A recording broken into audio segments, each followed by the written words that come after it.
दोस्तों, वसुधा में अब एक ऐसा पल आने वाला है जो देखकर आपकी आंखें भर आएंगी। जी हाँ दोस्तों, इतने दिनों से जो दादीसा चंद्रिका पर शक करती आ रही थीं, जो दादीसा हमेशा चंद्रिका को गलत समझती थीं, जो दादीसा ने कभी चंद्रिका को असली बहू का दर्जा नहीं दिया, वही दादीसा आज चंद्रिका के सामने हाथ जोड़कर खड़ी हो गई है और माफी मांग रही है। दोस्तों, ये पल सुनने।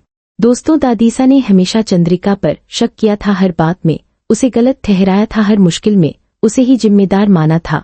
और यह शक सिर्फ एक बार का नहीं था, यह शक बार बार हुआ था, हर मौके पर हुआ था। जब भी कहानी में कुछ गलत हुआ तो दादीसा की उंगली सबसे पहले चंद्रिका की तरफ उठी और चंद्रिका ने हर बार ये सब चुपचाप सहा। उसने कभी बहुत ज्यादा बहस नहीं की दोस्तों, लेकिन जब सच सामने आया तो दादीसा को पता चला कि वो इतने सालों से जिस इंसान पर शक करती रही थी, वो इंसान उनकी सबसे भरोसेमंद और सबसे प्यार करने वाली बहू थी। जो गलतियां उन्होंने चंद्रिका के सिर पर मढ़ी थी, वो गलतियां चंद्रिका ने की ही नहीं थी। और यह जानने के बाद दादीसा के दिल में जो गिल्ट उठा वो बहुत भारी था, बहुत गहरा था। उन्हें लगा कि उन्होंने दोस्तों यही वो पल था जब दादीसा ने फैसला किया कि वो चंद्रिका से माफी मांगेंगी, सच्ची माफी, दिल से निकली हुई माफी, वो माफी जो शब्दों में कम और आंसुओं में ज्यादा हो। और जब दादीसा चंद्रिका के सामने हाथ जोड़कर खड़ी हुई तो उस पल ने पूरे घर का माहौल बदल दिया। दादीसा ने कहा कि चंद्रिका, मुझे माफ कर दे, मैं कितनी बार तुझ पर डाउट करती हूँ, पता नहीं मुझे क्या।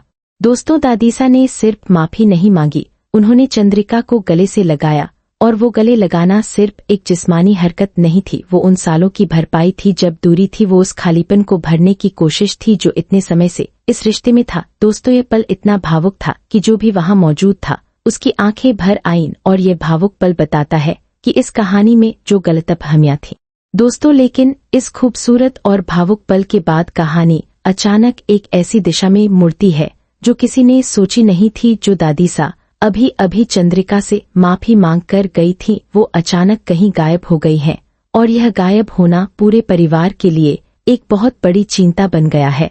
दोस्तों, दादीसा कहाँ गई है, क्या वो ठीक है? और जिस तरह से अचानक उनकी तबीयत बिगड़ने के संकेत मिल रहे हैं, वो क्या बताता है आगे की कहानी के बारे में? यह सब जानने के लिए आगे पढ़ते रहिए, क्योंकि अभी कहानी का सबसे हैरान करने वाला हिस्सा बाकी है।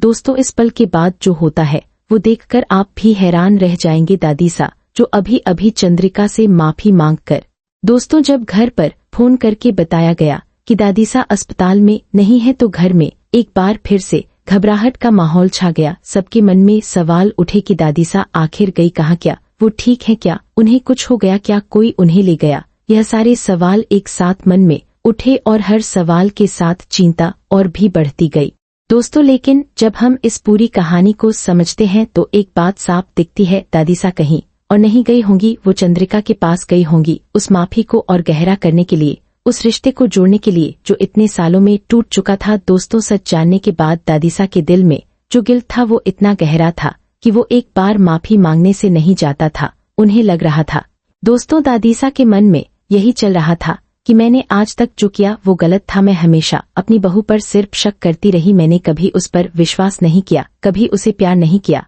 और यह सोचकर वो खुद को बहुत अकेला और बहुत गुनहगार महसूस कर रही थी। उनकी तबीयत भी इस भावनात्मक उथल-पुथल की वजह से बिगड़ने के संकेत दे रही थी, क्योंकि दोस्तों जब इंसान इतना ज्यादा दोस्तों घर वाले जब अस्पताल पहुंचे और दादीसा वहां नहीं मिली तो सबकी परेशानी और भी बढ़ गई। देव ने उन्हें ढूंढने की कोशिश की, वसुधा ने हर जगह खबर की, लेकिन दादीसा का कोई पता नहीं था।